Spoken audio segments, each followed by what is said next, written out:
Hey, salut tout le monde, bienvenue au trio économique. On commence à plugger du stock, surtout que sur Spotify, nos podcasts gagnent en popularité. Puis là, Yann et Frank, ça va vraiment bien. Là. On a percé le palmarès top 100. On était même top 22. Finalement, on s'est rendu compte que l'algo est un peu weirdo parce que là, on a de meilleurs chiffres puis on est rendu en dehors du top 100. Fait que on essaie de comprendre l'algorithme, mais tu sais, on va se le dire, on était le 22e podcast au Canada, Yann et Frank, chose que Vincent Gelozo et le trio économique n'a pas réussi à accomplir encore. Puis, Toute moi, votre faute. ouais, exactement. Puis, tu sais, moi, je suis là à tous les débuts de Yann et Frank, je plug plein d'affaires, puis ça arrive que je plug Vincent, puis le trio économique. Puis là, je dis, allez sur le trio économique, allez sur Spotify, mettez des avis, abonnez-vous, faites sûr que ça devient populaire. Fait que là, aujourd'hui, pour la plug du trio économique, je vais dire, allez sur Yann et Frank, mettez des avis, faites sûr que c'est populaire. Ben, en fait, je suis pas mal sûr que le overlap, 100% des gens qui écoutent ici écoutent Yann et Frank. T'es-tu malade? Je suis sûr. Man. Ben non, Ouais, arrête. c'est surprenant pareil. Ah, je suis pas sûr de ça. Moi, je pense qu'il y a des catégories de. Il y a des gens qui aiment certains trucs, puis il y a des gens Ouais. qui. Mais il y a je remercie un auditeur, c'est vrai, avant que je l'oublie. Il m'a écrit, genre vendredi passé, puis il me dit Hey, c'est-tu normal qu'il n'y a plus de trio économique depuis 2 semaines? Là, je dis non. Où ça? Puis il me dit Ben là, je suis sur Spotify, puis il n'y a pas d'épisode. Je dis Ben, je les ai bien ajoutés, c'est supposé d'être là. Là, je vais sur Spotify, il n'y a pas d'épisode depuis genre le numéro 48 ou 47. Là, je commence à fouiller un peu. Je dis, oh, c'est quoi le problème? Je vais sur la plateforme Anchor, qui est notre hébergeur, et les épisodes sont là. Et là, finalement, en tapant de quoi, je me rends compte que, dans le fond, depuis que j'avais ajouté le format audio, le format vidéo, c'est-à-dire parce que Spotify prend la vidéo, et les fichiers étaient tellement gros, parce que, bon, je faisais du montage, je rajoutais des trucs, je mettais des sons, je mettais des vidéos d'intro, tu sais, que là, la plateforme, je pense qu'elle supportait plus là, mes fichiers de genre 10 gigs. Fait que là, le podcast est juste complètement out. Fait qu'il y en a qui ont vu apparaître comme 2, 3 épisodes en même temps. C'est normal, on s'excuse. Là, ça devrait être réglé. Il n'y aura pas de vidéo pour un bout jusqu'à temps que je trouve comment faire pour faire des fichiers un peu moins lourds pour que ceux qui sont sur Spotify puissent avoir le. Fait que si vous étiez sur Spotify et vous voulez la vidéo, ben allez sur YouTube. Puis juste pour. Je le dis parce que j'ai reçu une couple de courriels là-dessus, ben, Ouais, de mais c'est ça, courriels, parce de qu'on messages privés. Là. on l'a ajouté pour Yann et Frank, puis ça allait bien, puis on s'est pas rendu compte qu'il y avait un bug pour le trio économique pantoute. Fait que Mais j'étais tu après vois, un c'est petit la peu. preuve que des gens nous écoutent parce qu'il y a des gens qui m'ont écrit ça, là, il est où le podcast? Ben, c'est ça. Mais merci en passant, c'est un appel aux auditeurs. Quand vous avez des affaires de même, ben merci de nous le dire. Parce que Ouais. moi, je ne vérifie pas tout le temps toutes les plateformes une par une, voir que tout est correct. Fait que c'est ça. Fait que sans plus tarder, bon, on va parler de la casquette à Yann. Parce que Mais vous là, ma savez que. casquette. Non, mais vous savez que Yann utilise ses enfants comme cheap labor déjà. Il l'a Mhm. avoué. Ça c'est important. Et maintenant, il les utilise pour se faire payer des cadeaux. Ça, Ouais, c'est. c'est ça, il m'achète Ouais. des cadeaux. C'est vraiment drôle. C'est vraiment Non, mais drôle. c'est comme si tes enfants avaient de la gratitude à ton égard. Je comprends pas. Calvaire, man. Je te donne vraiment du temps d'antenne, toi.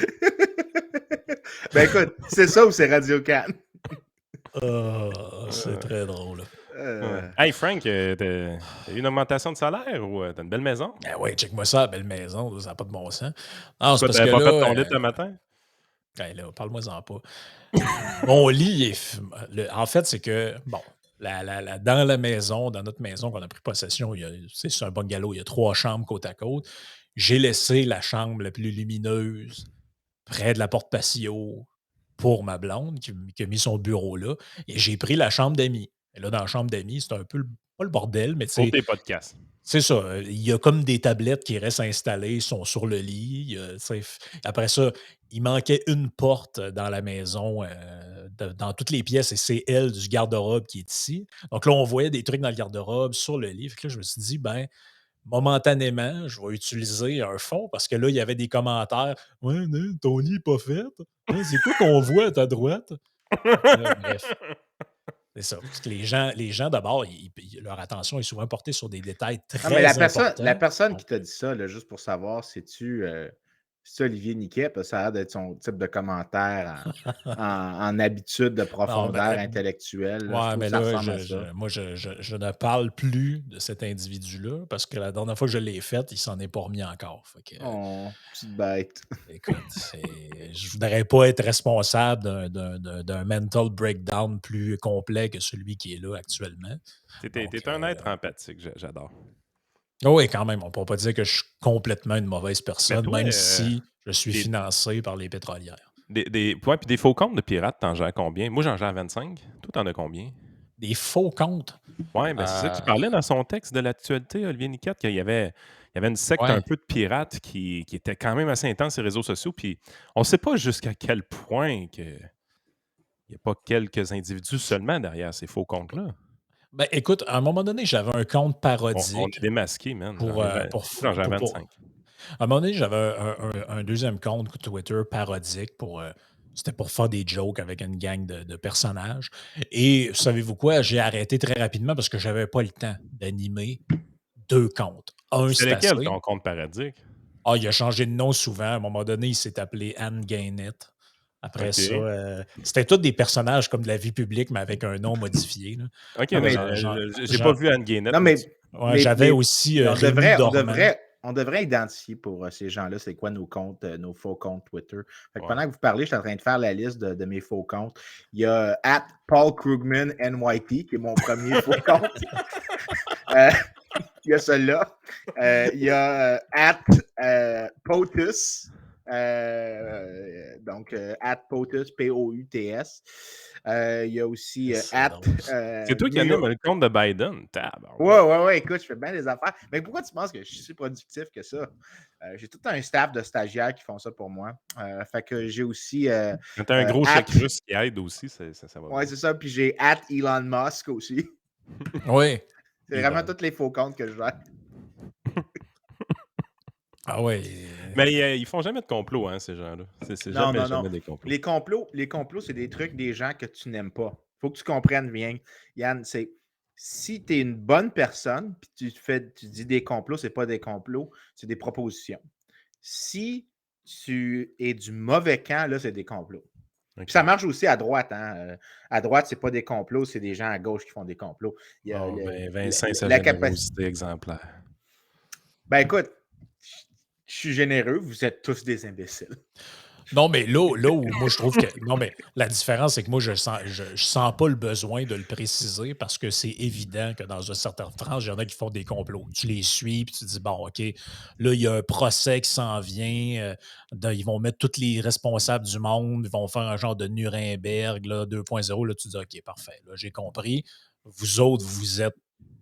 Vous faites des drôles de scénarios dans votre tête. Par contre, ceux qui sont de l'autre côté du spectre, qui regardent ces gens-là en se disant: «Hey, check les édentés». Vraiment du monde cinglé, eux autres. 3 minutes après, ils te disent: «Ouais, là, via la Russie puis les mouvements de la alt-right, là, cette manifestation-là de gens a été financés par des deniers étrangers puis pour fomenter une révolution». On parle de des gars qui ont installé un jacuzzi en avant du parlement, là. Là, tu es comme: «OK, OK. Ah non, mais ça, c'est pas un complot pantoute, votre affaire. C'est pas du tout un complot, là». Quasiment d'aller dire qu'il y a un convoi de camionneurs qui est financé presque directement par Poutine pour renverser le pouvoir. Ah, mais il n'y a pas le Ça, casse de bélier aux États-Unis là, cette semaine aussi, que ça parlait aux States, là, comme Ouais, ben là, t'as la le 6 commission. janvier. Là. Ouais, t'as la commission du 6 janvier qui commence ce soir, en fait, qui va être télédiffusée en continu.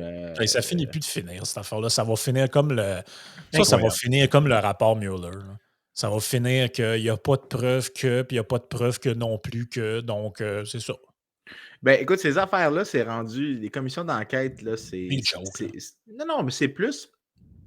C'est plus que ça a toujours été.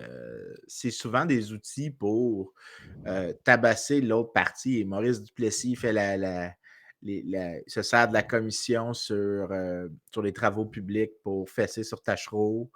Les libéraux de Lesage, quand ils arrivent au pouvoir, font faire à René Lévesque une commission d'enquête sur l'octroi des contrats publics, mènent à une loi. Fait que généralement, les commissions publiques, la réalité, c'est que 90% des cas, c'est pas du fact-finding. C'est Du réglage de compte. c'est Du soit du web réglage de compte, garoching. c'est soit du réglage de compte, soit un effort de préparation de discussion politique. C'est-à-dire que le ministre a déjà décidé ce qu'il veut faire. Donc, par exemple, les libéraux avaient fait ça dans le temps quand la DQ était l'opposition officielle, ils avaient fait une commission d'études sur le privé en santé. Ils savaient on a appris plus tard qu'ils avaient déjà pas mal décidé les grandes lignes de ce qu'ils allaient faire comme politique publique. Mais le but de la commission, c'était de placarder les adéquistes pro-privé en santé, de faire des réformes, mais pas trop. Mais la commission achetait du temps, placardait les adéquistes, puis aussi permettait de faire l'effort de pédagogie, puis d'avoir un argument Ça, c'est. d'autorité. Puis de nommer, pourquoi ils avaient nommé Claude Castonguay sur la commission, c'est parce que tu t'achetais aussi l'autorité du père fondateur. Oh, ouais, Monsieur de... Carte-Soleil. C'est ça. Ça, c'est-tu dans le temps que Monsieur Charest, le conservateur, avait brandi une carte de crédit en disant voici c'est quoi Mario Dumont? Semble Ou quelque que chose ça. comme ça. Je me souviens vaguement pour vrai, là, je ne suis pas sarcastique, je me souviens vaguement de cette.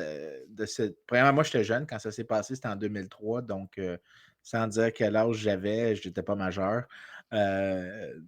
Ça remonte à très longtemps. Mais je me souviens vaguement de ça. Mais oui, c'est probablement la même personne, celui aussi qui a créé la taxe santé, qui a augmenté les dépenses de l'État, qui a augmenté la dette publique, puis Ouais. le même gars. J'ai trouvé ça intéressant il n'y a pas longtemps. Il disait, Charest disait, ben maintenant, il dit, moi, je suis pour ça, le privé en santé, tu sais, ça va être bon, telle affaire. Et là, on lui rappelle ce numéro un peu de guignol qu'il avait fait devant Mario Dumont avec la carte de crédit. Et il avait dit, ouais, mais là, il faut que vous compreniez, il y a eu une pandémie depuis. Et là, j'étais comme. J'ai pas entendu ça, c'est complètement ridicule. Et là, j'étais comme. Je suis tellement content que ça veut dire que la pandémie a réussi à te convertir une personne dans la direction de moins d'État. C'est vraiment intéressant. Mais est-ce que c'est sincère? Ben là, tu sais. Ton avis. Ben là, j'étais comme. OK, mais c'est parce que, mettons, un point de vue Qu'est-ce qu'il a économique. fait, là, Là, lui, d'aller là, sérieusement? alors, mais un point de vue économique, là, techniquement, je ne sais pas, c'est supposé d'être bon en soi. Tu n'es pas supposé d'avoir besoin d'un événement de l'actualité pour te dire ouais, OK, j'étais pour le monopole public de la SAQ avant qu'il arrive tel événement, mais maintenant que c'est arrivé, je suis vraiment pour qu'il y ait plus de libre marché là-dedans. Mais là, ça comment je pourrais dire ça? Tes acquis ou en tout cas tes prises de position, ils tiennent à pas grand-chose. Là. Mais, Je comprends que quelque chose peut être un élément déclencheur, OK? ouais. Mais, tu sais, je veux dire, on sent que c'est beaucoup plus de la politique politicienne que d'autres choses. Là. J'ai pas l'impression qu'il y a eu vraiment une illumination. C'est juste que là, il sait qu'il est dans un terreau fertile pour tenir ce genre de discours-là. Alors qu'autrefois, quand il était à la tête du véhicule libéral, il savait qu'il y avait moins d'appétit pour ça et que ça lui permettait de se différencier de son adversaire. Tu sais. Je ne veux pas être trop cynique, mais à mon avis, c'est plus ça qu'autre chose. Bullshiteux professionnel. Tu vois, Yann a été plus cynique que moi. Je suis toujours. Mais écoute, Yann est peut-être cynique, mais toi, cette semaine, tu lâches pas les commentaires. C'était quoi, là? Pomper le nœud. T'es un petit peu mal placé pour dire que Yann est un petit peu cynique puis raide. Je me souviens plus c'est dans quel contexte j'ai dit ça. Tes multiples analogies de nature quasi sexuelle. Je pense que t'es mal placé pour lancer la roche. Là. Non, mais là, je vais faire comme, comment il s'appelle, c'est Ted Nugent qui avait dit à Al Gore, là c'est vous qui voyez, monsieur Geloso, de la sexualité dans mes propos. Oui, effectivement. I just want to free the boob. Puis c'était pas Ted Nugent qui avait dit ça, c'était Dee Snider. Dee Snider, excuse, mais ça m'aurait pas surpris de l'autre personnage non plus. Non, moi non plus, mais Ted Nugent, il y aurait eu 3-4 F-words dans la phrase. C'est ça. Puis il aurait probablement amené sa viande avec lui au congrès, puis il aurait mangé un steak devant eux autres. Il dit « I killed this! » With my own hands. Oui. Ça serait Ted Nugent. Ouais, ça serait pas mal Ted Nugent. Hey, il y a quelqu'un qui t'a envoyé une étude, Vincent, Yep. on peut peut-être en parler brièvement avant d'enchaîner sur un autre sujet, sur la langue dans laquelle les gens travaillent. Euh, suite, dans le fond, c'est quand tu vas à l'école, dans telle langue, y a-t-il une relation entre ça et la langue de travail après? Parce qu'on sait que Ouais. c'est un peu la matrice de toute la discussion qu'il y a en ce moment là, sur. Ben, c'est même plus une discussion parce que ça a été adopté, là, la fameuse loi 96, qui, selon plein de gens, est une loi très modérée. Là. Et ça, c'est vraiment modéré. Là. Oui, c'est Et modéré. Mais On peut écoute, donner des amendes de 90 000 si ton Windows est en anglais, mais c'est modéré. ouais, c'est vraiment modéré. je suis vraiment surpris parce que ça n'a pas été très discuté dans les médias. Puis moi, j'ai quand même écrit des articles scientifiques sur la situation du français au Québec. Donc, je suis la littérature. Cette étude-là était complètement passée en dessous du radar, tellement qu'elle n'a pas été discutée, mais elle a des faits comme vraiment qui rendent la conversation beaucoup plus difficile que ce que les gens ont présentement. En gros, ce qu'elle fait, puis il y a un des graphiques les plus parlants là-dedans, euh, c'est un graphique qui s'appelle le graphique 1 qui est à la page 7. Ça montre que le pourcentage des gens qui sont de langue anglaise, qui vont au cégep en anglais, donc leur dernière, pas juste cégep, mais dernière institution postsecondaire qui ont été en anglais, 65 d'entre eux vont parler l'anglais. Mais c'est quand même assez impressionnant parce que ça veut dire que quelqu'un qui a passé toute sa vie en anglais, il y en a juste 65 d'entre eux qui vont utiliser l'anglais au travail de manière prédominante. 65 de trop, en français. Peut-être 65 de trop, mais c'est en dessous de la proportion nécessaire pour que l'anglais se maintienne. C'est-à-dire que l'anglais, là, pour qu'il se maintienne, il faudrait que le chiffre soit aux alentours de 80. Mais si tu as juste 65 Qu'est-ce que tu veux des. dire, juste pour le monde qui nous écoute, pour qu'ils se maintiennent? Ben, imagine que tu veux garder la structure de démographie que tu as présentement, puis tu ne veux pas que ça change sur, disons, 50 ans. Ben, OK. si tu as 20 des Québécois qui sont des anglophones, ça voudrait dire que c'est les anglophones qui vont à l'école en anglais. Tu devrais avoir 80 d'entre eux, excuse-moi, 100 d'entre eux devraient utiliser l'anglais à la maison, au travail, de manière prédominante. Si 65 d'entre eux ne, ne- n'utilisent, utilisent l'anglais, excuse-moi, donc 35 utilisent le français de manière prédominante, ben, ça veut dire que le 20 d'anglophones va devoir diminuer à travers le temps parce qu'ils ne se Mhm. maintiennent pas. C'est ça que ça veut dire. Tu regardes chez les autres groupes, ceux qui ont été dans des établissements de langue anglaise, mais qui sont des allophones, il y a juste 46 d'entre eux qui parlent l'anglais. Donc, ça, ce n'est pas assez pour reproduire le groupe anglophone. Ce que ça montre ici, c'est que les anglophones doivent se déplacer davantage vers le français.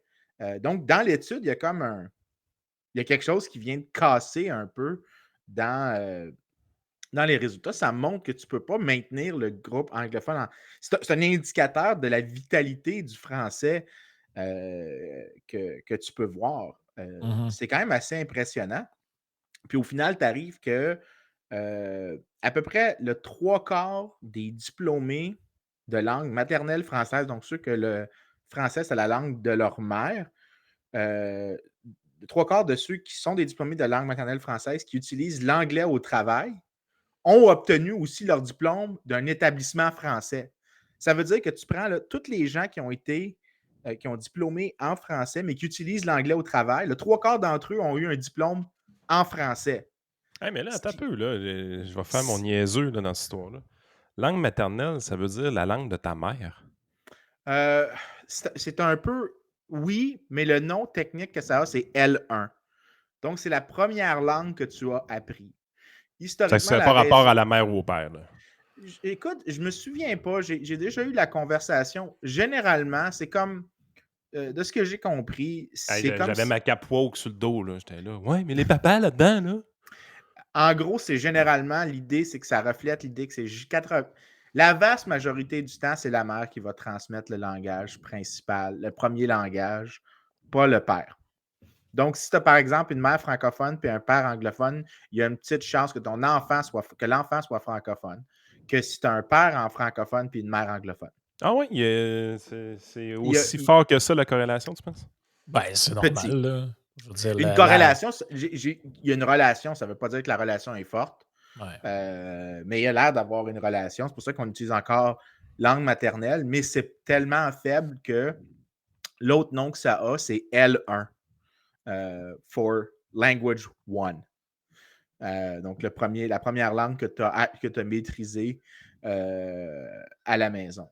Donc, les chiffres qui sont là, c'est vraiment comme déprimant. C'est-à-dire que juste celui que les 3/4 des gens qui ont diplômé, qui sont des francophones, donc il y a des gens qui sont 3/4 des francophones qui utilisent l'anglais au travail,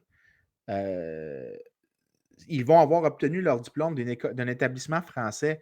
Ça veut dire que c'est des gens qui, au final, ça veut dire quoi? C'est des francophones qui ont appris l'anglais appris l'anglais pour pouvoir travailler davantage en anglais, mais qui sont encore des francophones qui ont fait toute leur vie en français, tant leur vie scolaire que leur vie familiale. Donc, il n'y a pas une perte dans ces cas-là.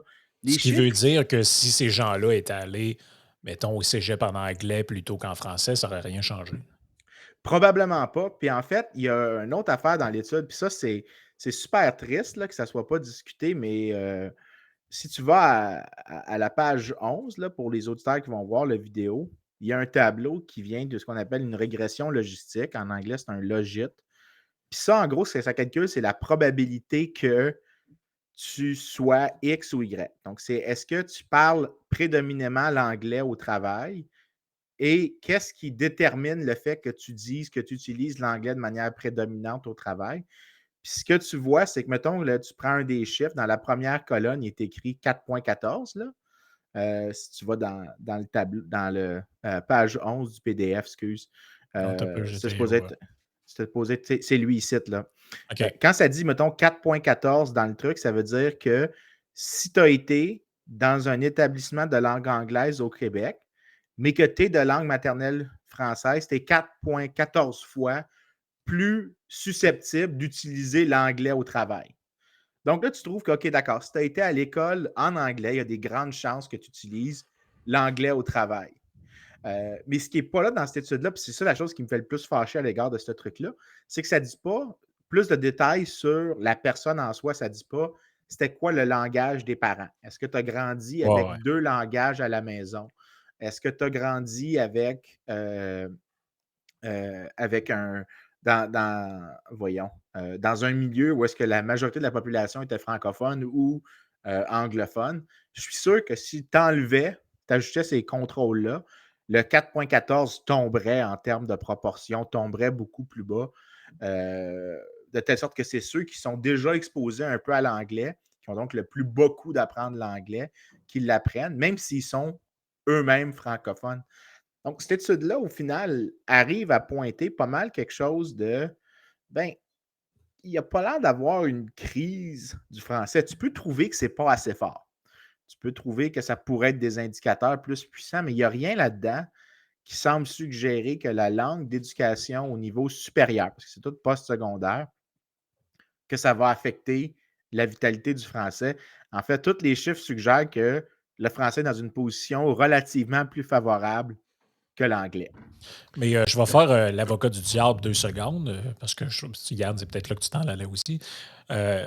La dernière fois qu'on a parlé de ça, parce qu'on en a parlé il y a comme 7-8 podcasts, où je ne me souviens plus trop exactement, un des premiers commentaires On qu'il y en avait parle trop souvent. un des commentaires qu'il y avait sur YouTube, c'était euh, toujours très drôle de voir des gars qui ne sont pas de Montréal parler de ça. Montréal, Montréal, Ben, Montréal ici. ça a été ma première réponse. J'avais dit Vincent est de Montréal. Puis non seulement ça, mais je pense que le reste du Québec n'existe pas ou ne mérite pas d'exister. Hey, t'as eu ton permis de conduire à 30 ans. Give me a Ben, c'est fucking ça, je break. suis de Montréal. Fait qu'en- C'est comme, en- c'est-tu pas la preuve ultime que je suis de Montréal, ça? Mais moi, je Non suis. seulement ça, c'est à 34 ans, OK? Avec tes chiffres correctement. Pas Ouais. 30, 34. Tu sais, Mais t'as je ton suis permis sûr, de moi, conduire que- à 34 ans, puis tu C'est de juges le Montréal. monde de Québec, man. Mais non, mais c'est la preuve que je suis de Montréal. Donc, Ouais, le ouais. commentaire de la personne est absolument invalide. Ouais, mais Moi, je suis sûr que tu présentes ces données-là à quelqu'un qui est très pro loi 96 et compagnie. La première affaire qu'il va te dire, c'est ah, tu as peut-être raison d'un point de vue global, mais là, c'est pas de ça qu'on parle. Ce qu'on parle, c'est Montréal. Il y a un recul du français à Montréal, puis on va tout disparaître. Ben, écoute, Boring. ça, là, c'est la raison que j'ai découvert cette étude-là, c'est que je parlais avec quelqu'un qui est un ancien de StatCan. Donc, quand j'avais écrit l'article où est-ce que je dis qu'il n'y a pas de déclin du français qui a été publié dans un journal scientifique, j'avais été le présenter aux gens de StatCan parce qu'ils connaissent les questions du recensement super bien, naturellement, mais aussi, tu sais, les taux de réponse aux questions, les problèmes dans les données qui sont possibles. Puis ça m'avait beaucoup aidé à finaliser l'article. Mais dans la discussion qu'on avait, c'était est-ce qu'on peut trouver une manière de corriger pour deux choses? Parce que quand ils disent que le français décline à Montréal, tu as le fait que la population étudiante augmente à travers le temps. Donc, tu as de plus en plus de gens à l'école, notamment à McGill et Concordia, d'autres étudiants étrangers aussi dans d'autres universités. Et ils sont généralement proches du centre-ville de Montréal. Et ces gens-là ont une maîtrise de l'anglais, une bonne maîtrise de l'anglais qui leur permettent de travailler en anglais. Et qui sont les autres personnes qui vont au centre-ville? Les touristes. Les touristes en visite qui sont généralement anglophones. Donc, tu as une main-d'œuvre qui a un talent de parler l'anglais et une population généralement, parce que l'étudiant anglophone de McGill va quitter McGill à un moment donné, puis il restera pas. Les chances qu'il reste au Québec sont super faibles. Donc, l'étudiant anglophone à McGill qui vient de BC va retourner en BC, mais pendant une couple d'années, il va servir en anglais des gens au centre-ville qui sont eux aussi que de passage. Donc, c'est-tu vraiment une C'est une crise du crise créée français? de C'est toutes juste. pièces. Non, ouais, je suis d'accord avec C'est toi. créé de toutes C'est pièces par les exagéré. politiciens. Ah ouais, Les écoute, je pense que quand politiciens, tu dis ils le veulent pas Beach qu'on parle 2.0, de... Oh oui, c'est ça. Puis les politiciens veulent juste pas qu'on parle. Tu sais, c'est vraiment drôle de voir les pubs de la CAQ de maintenant le temps du bilan. Man, tu fais tout pas qu'on en parle de ton bilan.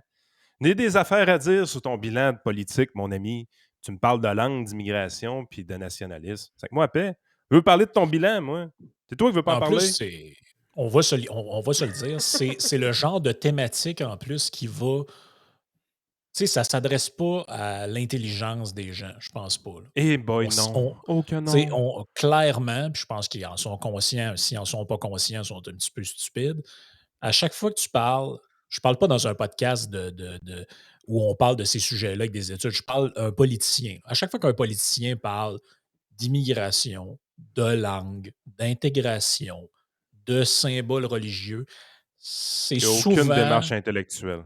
c'est souvent fait pour stimuler l'émotion, pour, tu sais, pour aller jouer dans des sentiments, des ressentis, des choses que les gens peuvent avoir qui sont réelles à certains égards Ouais, mais et qui réel, mais font pas pas les beaux toujours. sentiments. Mais c'est Ben, pas c'est les ça que beaux j'allais sentiments, dire. C'est Frank. pas toujours ce qui fait sortir le plus beau d'entre nous. Parce que, tu Non. sais, quand, mettons qu'il y en a de nos auditeurs, là, bon, qui sont à Montréal, eux, peut-être ça les irrite, ils vont dans certains quartiers, ils se font parler en anglais, ça les irrite, ça les dérange. Je le comprends, ce sentiment-là, puis c'est pas moi qui vais les juger pour ça, ils ont le droit de trouver ça irritant. Parfait. Par contre, qu'un politicien qui a toutes les ressources possibles pour aller voir si c'est vrai d'un point de vue statistique, ce qu'il a envie de raconter ou pas, et qui soit s'en fout, soit l'ignore. Après ça, il s'en va dire ah oui, mais là, on va être la Louisiane. Puis tout, qu'est-ce qu'il fait avec ça? Il va flatter un électorat qui a une certaine intolérance vis-à-vis de ce phénomène-là et qui va être tenté de le rejoindre dans sa quête de désignation de bouc émissaire. Ouais, C'est aussi simple que ça. mais toi, tu es un populiste, Frank. Ah ouais, Toi, moi, c'est ouais, vraiment populiste ce que je viens de dire là. c'est Là. super populiste ce que tu viens de dire. Là. La droite C'est populiste au Québec, c'est un peu ça, vraiment un populiste, hein. danger. Il n'y a pas de gauche populiste, il n'y a pas de. Non, non, non. Non, non, non. Le populisme, c'est un Pas truc de nationaliste exclusif. populiste du tout, du tout. Un Non, nationaliste non. populiste, ça n'existe pas. Non, non, non, non. Ça, là, toutes les mauvaises choses qui se passent au Québec, c'est aux gens que je n'aime pas qui les font. Toutes les bonnes choses, c'est les gens que j'aime qui les font. Voici un résumé pas mal de comment bien du monde dans les conversations publiques pense, alors que c'est tout à fait possible de tenir la même position que hey, je pense que les chiffres que je disais tantôt, Je trouve pas qu'ils sont assez forts. J'aimerais ça que le français soit en plus grande vitalité. Puis j'ai parlé de plusieurs mesures qui aideraient la chose. Réduire l'émigration des francophones, donc que tu es capable d'en conserver plus au Québec, que tu augmentes le taux de Hey, graduation j'ai une bonne histoire par secondaire. rapport à ça. Ouais, vas-y. J'ai une bonne histoire par rapport à ça. Je rentre ce matin. Il travaille en Alberta. Salaire environ 200 000 Sauf que son employeur n'est pas une compagnie albertaine. Son employeur est une compagnie québécoise. Fait particulier, reçoit son salaire d'une compagnie québécoise, donc les prélèvements à la source sont faits par une compagnie québécoise avec les tables d'impôts québécois. Sauf que le gars a une adresse en Alberta, il reste là. Il doit payer ses impôts en Alberta et non pas au Québec. Donc, le comptable, à chaque année, doit réclamer un remboursement au gouvernement du Québec pour payer le gouvernement de l'Alberta. Il ne peut pas juste rien réclamer à la source. 200 000 de salaire. Quelle est la différence de son chèque à chaque année? Quand il fait son rapport d'impôt, quel est le montant du remboursement qu'il reçoit? J'ai envie de dire 200 Je sais 000, pas, mettons sur 24 000. 15. 15? Oh 15 shit. 000. Ouais. 24 000. Ouf.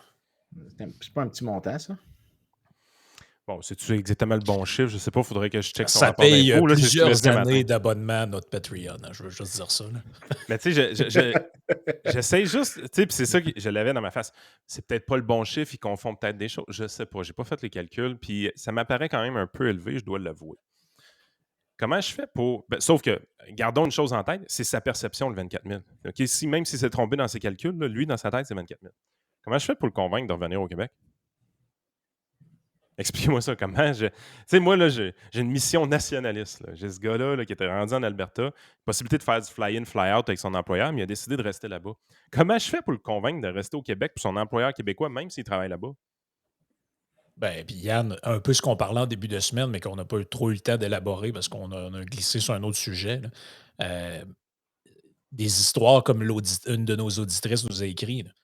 Son ami qui a un conjoint qui est français. Le gars, il attend depuis des mois et des mois et des mois des papiers pour pouvoir travailler, pour avoir, pour avoir sa résidence, toutes ces Un patentes. peu comme Et Vincent aux États-Unis qui attend des papiers pour pouvoir recevoir Ouais, d'autres revenus. et le Québec, vu sa situation linguistique, est une terre d'accueil un peu naturelle pour les Français expatriés. Il y en a une bonne communauté à Montréal. Il aime Il les y en a, skidoo. il y en a à Québec. Il y en a à Québec, j'en vois de plus en plus. J'en entends, c'est-à-dire, parce que c'est pas plus visible qu'autre chose, mais ça s'entend bien. Euh, Si ces gens-là, le mot se passe, ils disent ouais, c'est bien le fun, là, le Québec, là, mais moi, j'ai attendu 2 ans avant de pouvoir faire ci. J'essaie d'avoir des papiers, ça ne fonctionne pas. J'essaie de faire ci, ça ne fonctionne pas. J'ai parlé au service d'immigration, on ne me répondait pas. Puis je le sais qu'il y a un bon bout de fédéral là-dedans, là, mais de ce qu'elle me disait, il Ah, y mais avait putain, beaucoup ils sont d'affaires qui avaient bouchés. rapport. Il y avait Ah, beaucoup mais de choses putain, qui ils avaient sont rapport bouchés avec le du cul et Québec. de la tête quand je parle à ces fonds. Ouais, ben c'est ça.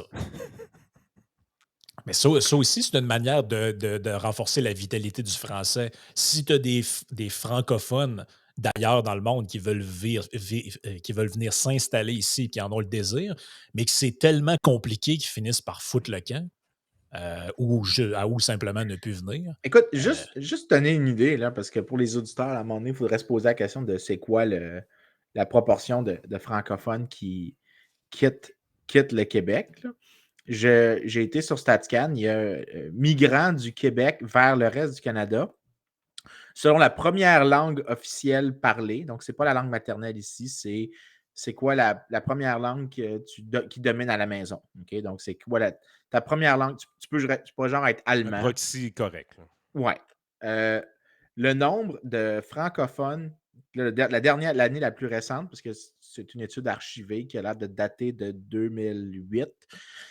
De 2001 à 2006, les natifs canadiens qui sont francophones, qui ont quitté le Québec, c'était 28 776 en 5 ans, contre, pour ceux qui avaient une autre langue, donc l'anglais, c'était 16 000. Donc, tu avais plus de francophones. Excuse-moi, c'était 16 000 plus 33 000. Donc, tu avais à peu près la moitié de ceux qui ne sont pas francophones qui quittaient le Québec. L'équivalent, c'était des francophones. Donc, tu pourrais avoir gardé 30 000 francophones au Québec, à peu près,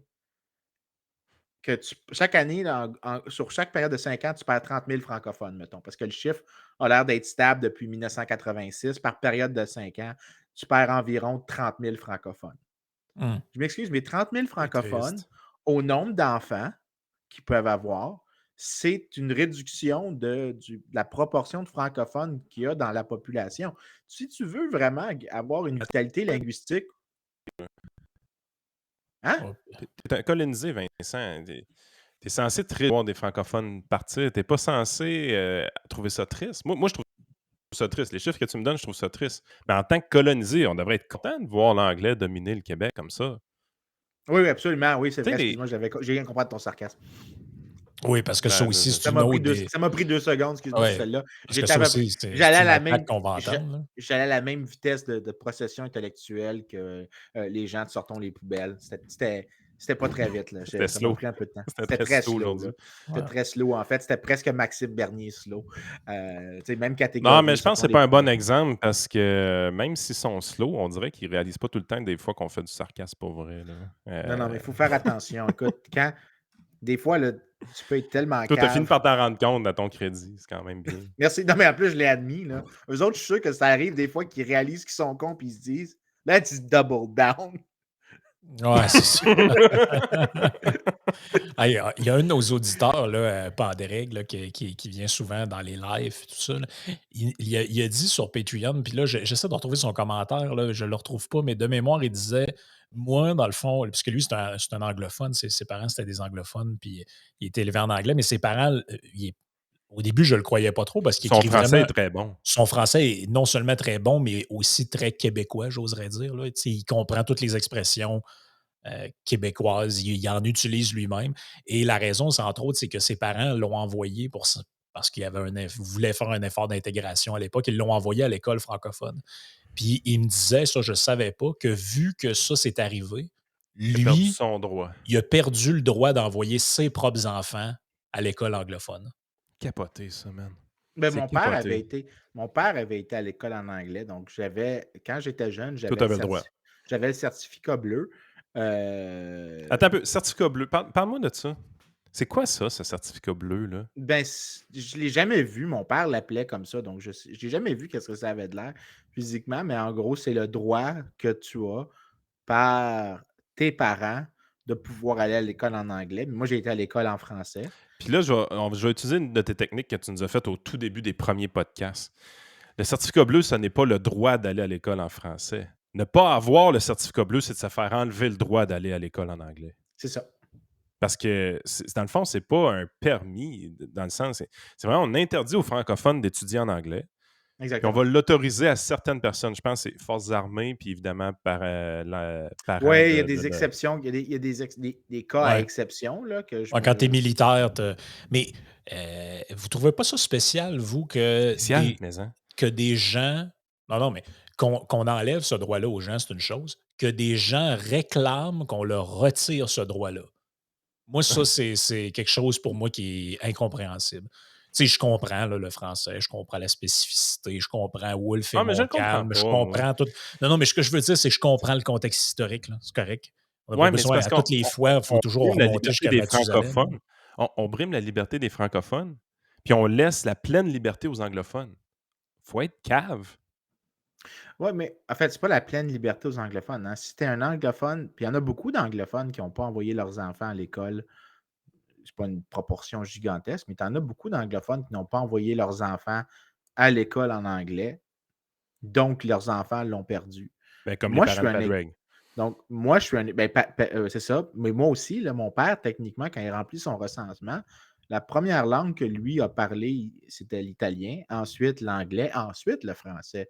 Donc, mon père, mon père est parfaitement francophone maintenant, mais euh, lui, dans la logique d'un nationaliste qui n'est pas capable d'imaginer que les catégories doivent être étanches et imperméables, alors que tu peux te déplacer entre les catégories puis les Ben marier oui. entre elles.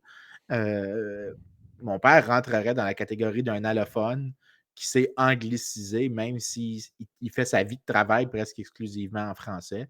Euh, mais C'est triste. techniquement, moi, je l'ai perdu. Donc, dans les catégories de ceux qui, dans le recensement, rentreraient comme anglophones ou allophones, la proportion d'anglophones et d'allophones est plus grande que la proportion de gens qui ont le droit légal d'aller à l'école en anglais. OK. Mais c'est une Beaucoup forme plus. d'assimilation comment je pourrais dire ça? Non avouée ou détournée, là. Mais Tu sais, j'ai pas de problème avec ça. Je comprends à un moment Ah, donné j'en ai, que. moi. Non, J'en mais ai. C'est pas de leurs affaires de décider si j'envoie mes enfants à l'école en anglais ou en attends une français. minute, mais attends une minute. T'oublies une chose fondamentale, c'est pour les écoles publiques. Ouais, je veux bien, Que- Vincent, mais crime, mais il est où mon remboursement si je les envoie à l'école privée? Si j'envoie mes enfants à l'école Vision à 9 000 $ par année, il est où mon astifi de remboursement ou minimalement ma déduction d'impôt? Écoute, je je- j'ai pas de réponse à Ben, c'est ton ça. point, Qu'il mais, aille mais, chier. Je mais en même m'excuse, temps, là, mais moi, ça me dépasse, ces affaires-là. Puis j'en ai des clients qui font l'effort d'envoyer leurs enfants à l'école Vision. Ça coûte 10 000 $ par année, aller là. Puis ils font de quoi de bien, là. Puis je trouve ça super le fun. On y a même pensé le faire pour nos enfants. Mais c'est 10 000 bâtons après impôt pareil, là. non, je comprends, Faut t'en gagner 18 mais en 000. même Là. temps, là, soyons un peu réalistes. Imagine dans l'ordre des choses au Québec, tu peux pas ramener en arrière la loi 101. L'idée Pourquoi que pas? l'éducation primaire et secondaire, tu pourras jamais convaincre les gens de ça. Je pense que c'est juste une bataille qui vaut pas On la est à peine. Ouais, temps. mais ça a pas On été est à temps. implanté avec l'adhésion populaire. Ça a été implanté par des politiciens qui Ça a voulaient le été faire. implanté par des bonhommes qui sont venus avant nous autres. On Ouais, Tu dit, mais sais, la on a le réalité, droit non, c'est de mais que la ça. modernisation qu'ils viennent de faire de la loi 96 sort dans la rue, parle de ça aux gens. Les gens n'ont aucune idée de c'est quoi cette loi-là. Puis il n'y a pas d'adhésion puis d'acceptabilité sociale à ça. C'est juste un power trip de politiciens. Donc, tu mais peux revenir en attends, arrière sur attends, ces attends. trucs-là. Cassons la conversation en plusieurs morceaux, là, parce qu'il y a la loi 101 puis la loi 96. La loi 101, le point que j'arrête pas de faire, c'est que la loi Pas voté 101, pour ça, moi, la loi 101. Là. Je je voterais pas comprends, pour. Là. je comprends, mais la chose que j'ai toujours dit, c'est que la loi 101 n'a pas eu tant d'effet que ce qu'on réalise. Parce que quand je regarde, par exemple, quand je regardais dans les données de recensement, le Niveau dans l'agrégat. rattrapage, Dans l'agrégat, mais dans notre vie de tous les jours, ça en a. Moi, je peux pas envoyer mes enfants en anglais. non, je comprends, mais ce que j'essayais de dire, c'est que la loi 101 était le résultat d'une convergence qui existait déjà du français auparavant. Donc, je ne suis pas convaincu que la loi 101 a eu l'effet de causer la vitalité linguistique qu'il y a eu au Ouais, mais Québec. ça, je Mais comprends dans. ce point-là, Vincent. J'ai pas de trouble avec ça. Raison de plus, si elle n'est pas utile, sacrifice, enlevez-la, parce que moi, ça me brime. Parce que moi, là, mes enfants, là, ils parlent un excellent français déjà. Ils l'écrivent très bien. Ils seraient prêts pour aller à l'école en anglais. Mais le 10 000 $ avec des dollars déjà imposés, sans aucun remboursement, sans aucun crédit d'impôt, sans aucune déduction, ça me fait chier. Tandis que l'anglophone, lui, il peut.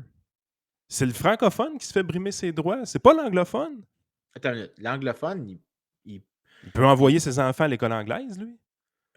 l'école S'il y a été. publique anglaise, Oui, mais s'il moi, y j'ai a pas le été. droit. Mais moi, j'ai pas le droit. C'est moi le brimé là-dedans, c'est pas l'anglophone. Ben, OK. Ben, j'ai Je raison, là. ne m'ostine pas avec toi là-dessus, tu as raison. Puis philosophiquement, je veux dire, je suis pas mal sur la même longueur d'onde que toi. Je préférerais qu'on donne aux parents le choix de l'école Exact. qu'ils ont. Et Peut-être. probablement que ça aurait très peu d'impact, comme tu dis. Dans le sens que sans loi 101 ou avec loi 101, il y aurait sensiblement les mêmes proportions dans les écoles anglaises et françaises. Mais J'embarque là-dedans 100 000 Fait à que, l'heure. de toute ben voici, façon, attends, on ne juge pas de la moralité de quelque chose par rapport à son impact. Là. Tu sais, la loi je change de attends, sujet on peut pas être parfaitement déontologique ici, là. Il Non, doit y mais c'est avoir pas. un élément de conséquentialisme. Ouais, mais c'est pas ça que je veux dire. Ce que je veux dire, c'est que même si une loi a presque aucun impact, ça ne veut pas dire qu'elle est morale pour autant. OK. Tu sais, nous, dans notre vie de tous les jours, là, qu'on interdise aux gens de porter des signes religieux Ça me touche pas. lieux, dans des lieux où ils exercent une autorité pour le gouvernement, moi, ça ne me touche pas. Yann, ça ne le touche pas. Je ne pense pas que Vincent, ça te toucherait non plus parce qu'on est trois agnostiques, en tout cas, je ne veux pas présumer de vos croyances, là, mais agnostiques, athées, appelez ça comme vous voulez, non pratiquants.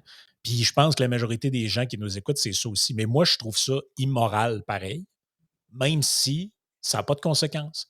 Puis même si on faisait une loi au Québec qui ne vise qu'une seule personne, c'est la loi faite pour Jean-Guy, pas tant de choses. Si elle est immorale, elle est immorale, qu'elle n'ait aucune conséquence sur la société parce qu'elle vise uniquement cette personne-là, elle est immorale pareil ou injustifiée. C'est ça que je voulais dire. Mais je Puis moi, ce qui me comprends ton point. fascine, Hein. moi aussi, je comprends super bien ce que tu dis, Vincent, mais ce qui me fascine, c'est que les francophones sont persuadés que la loi 101, c'est pour brimer les anglophones. Mais non, sacrifice, c'est pour brimer les francophones. Mais en fait, attends, non, Ben, les ça, deux, c'est. en fait, là, Attends, on mais s'entend. il y avait la peur, il faut se rappeler le débat, la raison du gros débat sur la loi 101, c'était que il y avait des communautés d'immigrants à Montréal qui refusaient de s'intégrer aux francophones et Mais c'était les Italiens pourquoi et je les paye Grecs. pour ça, moi? Attends, mais non, non, mais c'est juste un détail d'histoire ici, là. C'est l'objectif de la loi 101, c'était très clair Une dans les loi de débats bonhomme.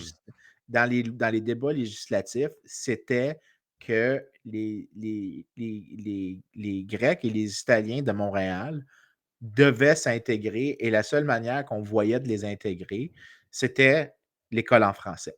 C'était vraiment ça l'objectif. Le but, c'était que les immigrants soient un peu poussés à se franciser dès l'enfance plutôt que s'angliciser. C'était pas, le but, c'était pas Mais pourquoi on est d'écœurer venu les brimer Anglais. le droit des francophones là-dedans? Écoute, je me suis toujours posé la question. Puis en fait, peut-être pour baliser la conversation, là, mon idéal, la chose que j'aimerais qu'il se passe, puis je sais que ça ne se fera pas, c'est vraiment l'idée que tu aies des bons d'éducation, que les parents choisissent la langue de leurs Ben enfants, oui. puis que sur une prémisse de OK, là, c'est mon mon libertarianisme chasse libéralisme sort. Je préfère qu'on ne viole pas le choix des gens, que s'il doit y avoir coercition, ça doit clairement être dans un but de réduire des failles de marché ou des Exact. problèmes que la société ne peut pas gérer par Hey, l'organisation civile. juste aller vite, là, Mais le système que tu décris, c'est les vouchers, ouais, première des choses. Puis, même si on sort des langues, c'est déjà un problème dans le sens que en région, ça l'est moins. Tu sais, ton école primaire est très proche de chez vous, mais il n'y en a pas vraiment proche. Mais quand tu es en Hum. ville, les écoles primaires, il y en a partout. il y en a partout. Donc, s'il y en a une qui est mauvaise, mais parce que ton code postal est pour cette école-là, tu es obligé d'envoyer tes enfants dans cette école-là. Mais toi, tu trouves que l'autre, elle serait plus le fun. Ou les amis, ou peu importe, tu aimerais ça l'envoyer à l'autre. Tu n'as pas le droit. Tu peux pas Dans faire les ça. faits. Tu peux, si et seulement si, il y a un programme spécial, d'où l'apparition d'une multitude de sports-études et de programmes d'art et de choses comme ça, pour essayer de donner des choix aux parents, éventuellement par la bande, en déviant la loi un petit peu. Ça permet de faire quelque chose comme ça. Ce qu'on va faire nous-mêmes l'année prochaine, mon fils va rentrer en sport-études sixième année à l'école Saint-Joseph à Lévis, alors qu'il devrait aller à l'école Sainte-Marie à Lévis, qui sont à peine à 2 kilomètres l'une de l'autre. Euh, fait que ça, le système de voucher te permet ça. Tu as payé tes taxes et tes impôts, tu as été un bon citoyen. Voici un droit de participation à l'école de ton choix, qui est public ou privé. C'est toi qui décides. T'as pas besoin. Et Avec des vouchers, tu n'as plus besoin d'école publique. ouais, mais souvent, le public va rester quand même à l'occasion, mais on peut garder le public. Mais c'est juste qu'avec ton voucher, ça te donne une entrée à l'école publique ou une entrée à l'école privée, Yep. puis tu payes la différence entre la valeur du voucher et ce qu'eux autres ils chargent. Yep. Un C'est ça 1000 ou un l'idée. 2000 de trop. Ce qui est l'école, ce qui est le principe de l'école semi-privée, qui est déjà en place au Québec, by the way. Là, l'école semi-privée existe déjà, l'école subventionnée, si on veut. Mais encore là, pour un francophone, tu n'as pas le droit de l'envoyer dans une école privée semi-subventionnée comme ça, si elle est anglophone. Yep. Pour aller à l'école anglophone, ça doit être 100% privé, École Vision, par exemple. Puis c'est du 8 à 10 000 comme j'ai dit. C'est pour ça Ouais, qu'il y a puis eu des affaires un peu détournées. Maintenant, ça commençait, ça, quand j'étais jeune. Je ne sais pas si vous avez eu ça, là, mais les genres de trucs, ils appelaient ça, nous autres, ils appelaient ça anglais intensif, là. C'est que ouais. tu ne vas pas à l'école anglophone, en gros, mais tu passes ta journée en anglais dans une école Ouais, mais c'est francophone. boboche un peu, moi, Parce dire. que, Ben, ouais, ben, en il tout y cas, avait. c'était quand même mieux que les cours d'anglais où tu te Oui, colles un name tag dans le front et tu essaies de faire deviner à quelqu'un d'autre c'est quoi qui est écrit, là. Tu sais, fair enough. Mais l'autre partie de la chose que je dirais, c'est une fois que tu as ça, si tu veux l'objectif de plus de français, tu devrais chercher tous les moyens non coercitifs de faire ça pour commencer. D'abord. Euh, Puis ça, c'est vraiment la chose qui m'a toujours énervé au Québec, qui m'a toujours énervé, c'est euh, la conversation vient toujours vers le bâton plutôt que la carotte, le vinaigre au lieu du miel. Trouve ton analogie de comment amadouer quelqu'un. Euh, mais quand je dis que augmenter la vitalité économique du groupe francophone augmente le rendement de parler français, c'est ça qui va attirer les immigrants. Bien, ça, c'est toutes des choses qui ne sont pas nécessairement en lien avec la loi 101. En fait, qui ont presque zéro lien avec la loi 101. Maintenant, il faudrait être vraiment fou pour dire que la loi 101 a eu zéro effet sur la francisation. Il y a eu un effet de la loi 101. Je pense juste qu'il est beaucoup plus petit que ce que les gens ont dit. La réalité, c'est que chez les immigrants italiens, chez les immigrants grecs, quand tu regardes les tendances linguistiques dans ces sous-groupes-là, ça a vraiment changé en 77. Chez les immigrants, les taux de francisation, d'utilisation du français, tant chez les enfants des immigrants que chez les immigrants eux-mêmes, les tendances ont vraiment cassé. C'était devenu très positif. Euh, la francisation s'est accentuée de manière assez claire. Donc, tu ne peux pas dire qu'il y a zéro effet. Est-ce que c'est ce que Mais le nationaliste péquiste Bernard Drinville prétend que ça serait? ouais. Non. Mais Mais est-ce que ça a pas d'une certaine parce que l'objectif, à quelque part, là, c'est un peu de dire, ben là, ça favorise la francisation, puis et cetera. Mais moi, j'ai l'impression que ça a l'effet un peu politique que ça a eu. Tu sais, souvent, on rit de ça avec un peu de mépris, là. Ah, les anglophones de Montréal, tu leur présentes n'importe quel imbécile pour le Parti libéral, puis ils vont voter pour lui systématiquement ou pour elle, là. Ben, c'est pas un peu une conséquence, ça, de ce genre de politique-là et de loi-là, de créer une espèce de climat de méfiance où, ben, si t'es anglophone au Québec, tu as choisi ton camp parce que tu sais que l'autre bord, aussitôt qu'ils vont en avoir l'occasion, ils vont te passer une genre de loi bizarre de même. ouais, il y a ça, mais en même temps, c'est pour ça que quand je disais, tu sais, Yann, disant, peux-tu l'enlever? Je vois pas la peine de m'ostiner là-dessus parce qu'il y a personne qui va être convaincu. Ceux à qui je vais parler, s'ils sont pour, ils vont rester pour. S'ils sont contre, ils vont rester contre. Je vois pas personne qui est à la marge. Tout le monde est assez catégorique sur ce sujet-là. Il n'y a aucune manière de faire en sorte que tu changes, que avec des efforts de persuasion, tu changes la position de quelqu'un, même si tu as tous les arguments les plus concrets du monde. Je ne pense pas que tu peux changer les positions des gens dans ce débat-là. Puis il y a une Tu fait raison un chèque aussi, de 500$, pareil que ça marche. c'est que. Ouais, mais ça, c'est. T'es généreux, mon Frank, avec 500$. Hey, c'est facile Euh, d'être généreux avec l'argent des autres en plus. oui, Euh, ça va toujours mieux, ouais. toujours mieux, hein? J'ai toujours trouvé que c'était plus facile. Hey, C'est le non, lubrifiant de la politique, Oui, 500$. oui, l'argent des autres. Comme disait Margaret Thatcher, the problem with socialism is that you eventually run out of other people's money. Euh, Ah, cette chère Margaret. écoute, on peut lui dire ce qu'elle voulait. Elle comprenait certaines prémices mieux que la médiane des politiciens. Ça ne Ouais, veut je pas dire pense que qu'elle oui. comprenait très bien, mais la médiane étant tellement mauvaise, elle se distinguait relativement à cette mauvaise médiane. Ouais, mais en même Mais temps, il y a eu. Moi, ça, c'est le bout. Puis un moment donné, je vais vouloir te poser la question plus sérieusement, là. Puis je commence à avoir cette réflexion-là. Est-ce que Thatcher arrive à cause d'un certain contexte économique ou Thatcher était simplement une visionnaire? Moi, je suis plus de la première option. ouais, moi aussi. Moi Moi, aussi, parce que ça se passe dans tellement de pays en même temps. exact, parce que Reagan à peu près dans les mêmes temps aux États-Unis. Ouais, mais attends une minute. OK, attends, il y a quelque chose à dire là-dessus, là. Mais juste pour, juste pour finir sur le truc du français, je pense pas que tu peux convaincre qui que ce soit dans cette conversation-là. On est une gang Surtout de que. caves de base. Moi, je vais le dire. Puis je sais que tu le diras pas, là. Mais les Non, parce Québécois, que on est des Christy de ouais, tata. mais la partie que je pense qu'il faut se souvenir, c'est que à un moment donné, je suis pas fan de dire que l'histoire a un poids que tu peux jamais te débarrasser. Mais à un moment donné, il y en a du dead weight. Puis la réalité, c'est qu'il faut quand même pas se mentir que les anglophones étaient hostiles pendant Ouais, mais longtemps aux était, francophones. tu viens de le dire, était. Oui, mais t'en as encore qui le sont. Je m'excuse, j'ai grandi avec des anglophones. Hey, qui Puis viennent il y en essayer a. d'être hostiles avec moi juste pour le fun. Je comprends, mais moi, je l'ai vu, puis je l'ai vécu aussi, parce que j'étais du bord, moitié anglo, moitié franco, où est-ce que j'ai grandi. Puis j'en ai vu des anglos qui étaient méprisants des francophones. Ben oui. Avec Puis raison. Si tu puis regardes pour qui qu'on vote. il y a une raison pourquoi, quand Legault dit, il parle à la CAQ du rapport Durham, même si c'est 1840, il y a une raison pourquoi il y a un certain raisonnement avec ça. C'est que pour les francophones, il faut se souvenir que dans leur tête, on est entouré de gens qui sont très différents de nous autres et qui, historiquement, ont souvent été hostiles à notre existence et notre Ouais! présence. Mais on Fait est encore là, ben, baptême! oui, je comprends, mais mon C'est point, pas à c'est cause de leur foutue loi, c'est parce qu'on est un peuple dynamique, c'est quand on ouais, est mais un peuple qui est fier, puis ça, on a ça en dedans de nous autres. On n'a pas besoin d'une Christie de loi d'un politicien incompétent pour nous rendre fiers de nous autres. ouais, mais en même temps, là, c'est parce que quand tu dis ça, tu manques plein d'affaires qui expliquent, entre autres, pourquoi est-ce qu'on est pauvre.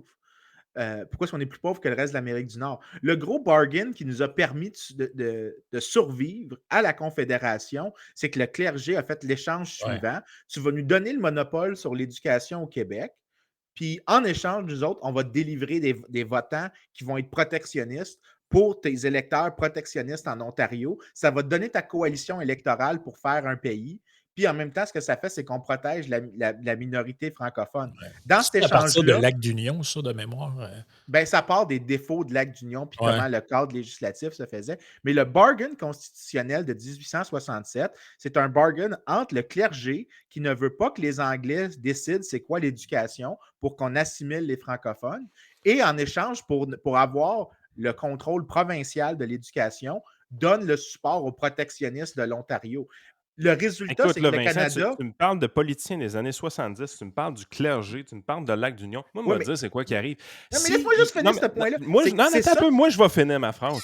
Si ça ne change pas, sacrément, là, me dire c'est quoi qui arrive. Il y a des francophones dynamiques entrepreneurs comme moi, là, qui essayent d'élever leurs enfants comme du monde puis qui soient performants partout sur la planète puis qui n'ont pas les outils nécessaires pour le faire au Québec. Ben, sacrifice, moi, là, mes enfants, ils vont sacrer le camp d'ici. C'est ça l'objectif de ma famille. C'est get out of here. Get out. T'as pas d'affaires ici. Tu vas te faire fourrer toute ta vie. Les gens vont rire de toi parce que t'es performant. Va-t'en. Mais Christy, c'est des premiers de classe. Ouais, Ils ne mais, seront plus là dans 7 ans. Ciao, bye. C'est ça oui, la conséquence. je suis On bien perd d'accord. nos meilleurs éléments. Mais tu ne réalises pas à quel point on est d'accord, là. Parce que le point que je fais avec l'exemple que je te donne avec la Confédération, c'est que le deal qu'on a fait, c'est le deal qui nous a permis de survivre culturellement dans l'immédiat en présence d'un groupe qui était hostile. Mais c'est aussi la chose qui nous a rendus plus pauvres. Parce que, un, tu as du protectionnisme. Le protectionnisme, ça appauvrit. Ça Donc, de rend un. pauvre. Mais deuxièmement, C'est on a très donné bon, un ça, monopole sur protectionniste. l'éducation. Ta gueule, François. Je ne dis pas François Frank, je veux dire François l'autre. Je parle de l'autre François. Ah ouais. Mais le protectionnisme nous a appauvris, mais le monopole qu'on a donné à l'Église nous a aussi appauvris. On avait des écoles de Ben oui. merde au Québec jusqu'aux années 40-50. Ils étaient absolument atroces. Le monopole que la Constitution a de facto donné au clergé par l'arrangement constitutionnel nous a appauvris. Donc, le problème, là, puis ça, c'est la chose que les gens ont de la difficulté à comprendre, c'est qu'il y a toujours une tension. Dès que tu vois qu'il y a un des groupes qui t'est hostile, la politique publique que tu as à avoir va avoir un trade-off entre la richesse de ta communauté et la vitalité linguistique de celle-ci. Ben moi, Mais le la groupe qui réalité, m'est c'est hostile, c'est pas les Grecs de Montréal et les Italiens de Montréal, c'est les astis de Québécois de souche qui sont hostiles envers moi. ouais, J'ai rien que le goût de crisser mon check, camp d'ici. ouais, mais check bien.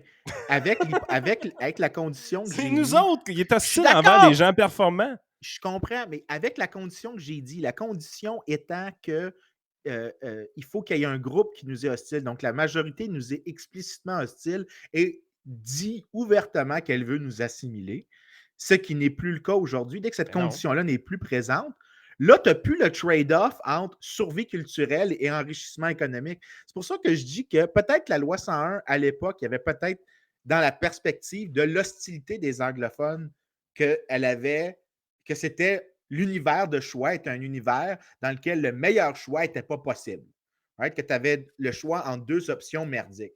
Alors qu'aujourd'hui, on a le choix. C'est pour ça que je pourrais être pour la loi 101 dans le contexte de l'époque, puis aujourd'hui dire que la loi 96, puis peut-être même enlever la loi 101 pour se faire, parce qu'aujourd'hui, le contexte dans lequel l'autre groupe veut nous détruire, il n'est plus là, là. Il n'y a plus une hostilité. On se détruit pas Il y en pire a entre nous encore. autres.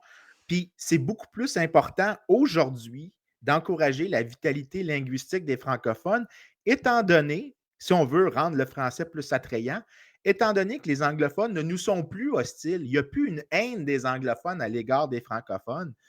Mais à l'époque, quand tu avais une haine des anglophones à l'égard des francophones, tu n'avais pas le choix de ce que moi je propose pour aujourd'hui. Le seul choix que tu avais, c'était survie culturelle, right? C'est-à-dire que tu veux garder tes caractéristiques culturelles, les biens culturels que tu consommes et un enrichissement quelconque. Il y avait un trade-off. Tu étais dans un choix, dans un monde de La loi second, 101, third, c'est René fourth. Lévesque, ça?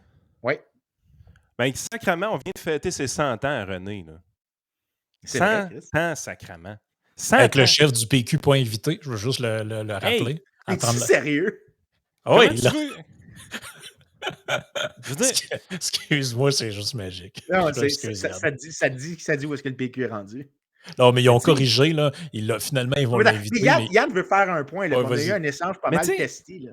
non, mais c'est vrai, René Lévesque, il aurait 100 ans aujourd'hui. C'est-tu pas dépassé par le tonnerre, ça, sacrement, en 2022, 100 ans? Non, mais Yann, Ouais. on a encore des Biden a débats. l'air jeune à côté de René Lévesque. Mais Yann, on a encore des Biden, débats. c'est rare, ça, comme phrase. Mais on a encore des débats économiques à savoir, ouais, on serait-tu l'achat local, le Peux-tu arriver en protectionnisme? 2022? Alors man? que, ben oui, mais c'est ça pour toutes les questions, c'est ça que j'essaie de dire. On s'entend-tu que ça fait très longtemps qu'il est clos, là, ce débat-là? Est-ce que, d'un point de vue économique, c'est plus rentable de favoriser le libre-échange ou le protectionnisme? Ben, c'est encore quelque chose qu'il y a dans toutes les bouches de politiciens contre le libre-échange, contre le patente, pour l'achat local, le ci puis le ça. Pourtant, ils aiment ça parler de la science, ces gens-là. Ben, la science économique est pas mal settle là-dessus. Là. Je pense que pas mal toutes les... en tout cas, la majorité des économistes, autant ceux qui sont plus à gauche que de droite, s'entendent pas mal pour dire qu'un libre marché, ça produit plus de richesse qu'un système fermé. Oui, je sais pas. mais check, peut-être que je vais essayer de reformuler plus simplement ce que j'essayais de dire depuis tantôt. Le Fuck la loi conflit qu'on 101. a eu historiquement au Québec entre tension anglophone versus anglophone, puis que ça nous forçait à avoir des choix de merde, c'est pour ça que le libéralisme n'a jamais pogné historiquement au Québec, parce que tu n'avais pas que le monde des idées libérales venait avec des coûts pour certains groupes qui étaient trop élevés pour suivre la voie des idées libérales. Puisque tu avais un groupe qui était hostile, puis la seule option que tu avais, c'était on doit utiliser la carotte. On doit utiliser le bâton au lieu de la carotte. Mais la réalité, c'est que depuis les années 60, avec le déclin des tensions linguistiques entre les groupes,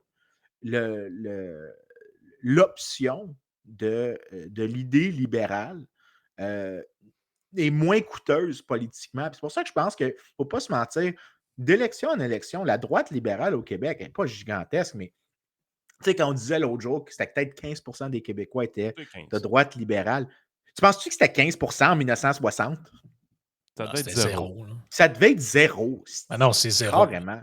C'est zéro. La réalité, c'est qu'aujourd'hui, il y a une existence du libéralisme comme courant intellectuel au Québec et qui n'est pas uniquement chez les anglophones, parce que tu avais des anglophones qui étaient des libéraux classiques. Tu avais même des Jacob Viner qui était né et éduqué à Montréal, qui s'est finalement exilé à Chicago, Montréalais, Robert Mondale, Harry Johnson, qui étaient tous des libéraux, mais des anglophones. Mais l'étendue du libéralisme classique chez les francophones est dans le sens vraiment classique, là, pas la version diluée à la Parti libéral du Québec et Parti libéral du Canada. La défense du libéralisme intégral 20e siècle, c'est vraiment un truc qui apparaît avec le déclin des tensions linguistiques. Ouais. Parce que ça émerge. C'est pour ça que je dis que avant, disons, les années 60, 70, 80, tu ne pouvais pas sérieusement défendre des idées au Québec, des idées libérales au Québec, puis être vu de manière sérieuse, sans être vu comme un utopiste ou d'un idéaliste, étant donné les tensions linguistiques. Ouais.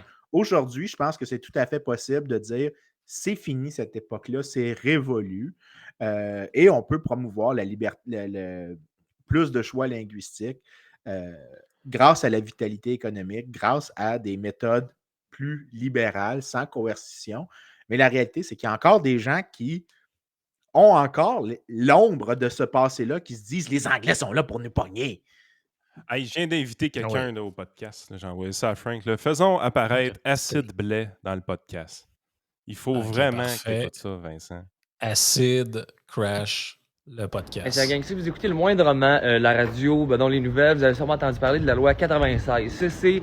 La loi, c'est que M. Legault il a pété un power trip de donner plus de pouvoir à l'Organisation de la langue française qu'à la GRC. Fait que les autres, ils peuvent rentrer dans ton commerce, dans où c'est que tu travailles, tout, fouiller les ordi, tout checker, voir si tu utilises des programmes en anglais, si tu as des affaires écrites en anglais. Puis ça a comme pas de crise de sens. Puis moi, ça donne qu'ils sont rentrés au bar aussi, que je travaille à ma job.